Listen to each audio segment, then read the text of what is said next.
Hey George, I wrote you a letter. Okay, here I'll read it to you. Dear George, if you and Ralph are standing shoulder to shoulder, 10 feet above where something is happening, you see the event just as soon as the light from the image arrives at your eyes. Are you with me so far? Okay. Let's say it's a motorcycle accident. If light travels at a speed of 186,282 whatever miles per second, or 186,282,000 commas, whatever miles per second, it would take around 1 millisecond for you and Ralph to see the event. Okay, don't hold me to this. I have dyscalculia. Okay, if you want to, you can go, Google this and find out what the real numbers are. There's a website you can go to do that, if you want to do that. Okay, so now let's say you guys are 20 feet away and looking down. Okay, now everything we just said is the same. But now the image arrives at your eyes a little bit later. Let's, like 876,000, forget it. Okay, it's of course such a minute difference that you being a human don't perceive any difference. However, you may not note as much detail in the image, but you still see the event because the scene is still traveling through the atmosphere and reaches your eyes at the 20-foot level. Okay, patience. Now let's say you two are 50 feet away, okay, or 435, okay. You have trouble making out a lot of the detail because it's just too far away. But Ralph doesn't, because Ralph is an angel. The same thing is true at 5,000 feet or 5 miles or 5,000 miles, so on and so forth. For a human to see an object so far away, it has to be really big, right? Okay, however, Ralph may not have any difficulty because he can fly really fast. And he can get up close, really close, and get a good look at it. In fact, if Ralph can fly faster than the speed of light, he can feasibly fly ahead and wait on the image to reach where he is.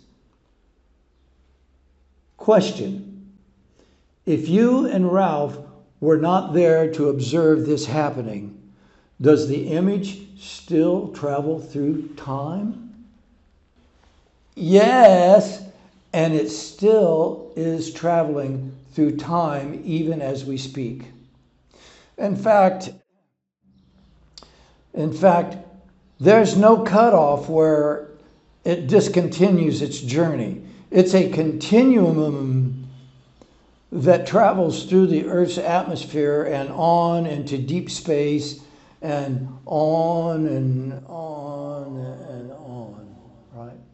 Okay, we can confirm that this is the case because we see stars that are no longer there, right? They've burned out long ago and they have disintegrated and no longer exist.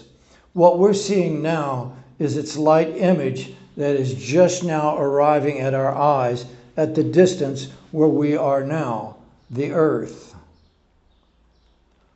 Okay, if you're still with us. Okay. What about Ralph? Can Ralph fly back down to Earth to the accident and experience the event again? No! The accident is in the past. Neither you nor Ralph can go back in time. But wait! The image is still accessible. If Ralph, not you, want to go back and see the motorcycle crash happen, he can just go back to where the event is happening on the continuum and look down. Okay, there's going to be two examples we're going to give here. Okay, one is that the angel, an angel like Ralph, that is looking at an event on the continuum, has to ride the advancing image by traveling along with it as it moves through time and space. Okay, it's like if you're on a train and you're walking up and down the aisles, okay? You're walking, let's say, 2 miles per hour while the train is going 40 miles per hour. Okay, when you walk back to the toilet, you know, located in the last car, you're traveling 38 miles per hour relative to the trees and ground outside, right? Okay, this is the concept of the theory of relativity. Okay, to further illustrate, we can use the analogy of a film editor. Okay, this is the other example. Okay, he has a motorcycle accident somewhere in his raw footage. Okay, he's not sure exactly where it is, but he thinks it's somewhere in the middle of his spool of field tape. Okay, so he loads up the magnetic tape into his editing machine and fast forwards to where he thinks the accident might be. Okay, he's moving forward in time until he arrives at the scene. Now, this analogy is of an analog editing system, which means that he has to fast forward and rewind in order to move through time, where each scene occurs contiguously. Trust me. Maybe angels are not analog.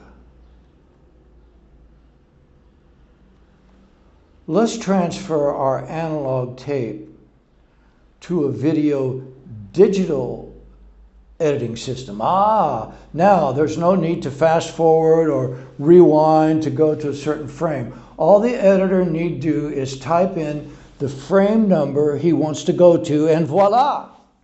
The frame appears on the monitor immediately. So my conclusion is that humans are analog and angels are digital. So if you plan on following a continuum in order to look at a certain event, it's better if you're an angel. Okay, that way you don't have to keep traveling back and forth and up and down the continuum to go to the event you're trying to see. Okay, since you are digital, you can immediately go to the place where you want to be with no lag in time. Okay, that way you can move through time and space with ease and therefore keep up with the continuously advancing scene wherever it is in the universe. No problem. This ease of locomotion makes it easy for someone like Ralph to learn all about human history. He doesn't have to have someone explain it to him or read a book with illustrations. Isn't he glad he's an angel? Okay, for example, if Ralph wonders what really happened when Abraham raised his knife to put Isaac to death, he can just go and watch it as it's happening in real time. It's Ralph's view. Your friend, Ford. Oh, and by the way, George, if you know of someone smart enough to make the real calculations mentioned in this letter, let me know.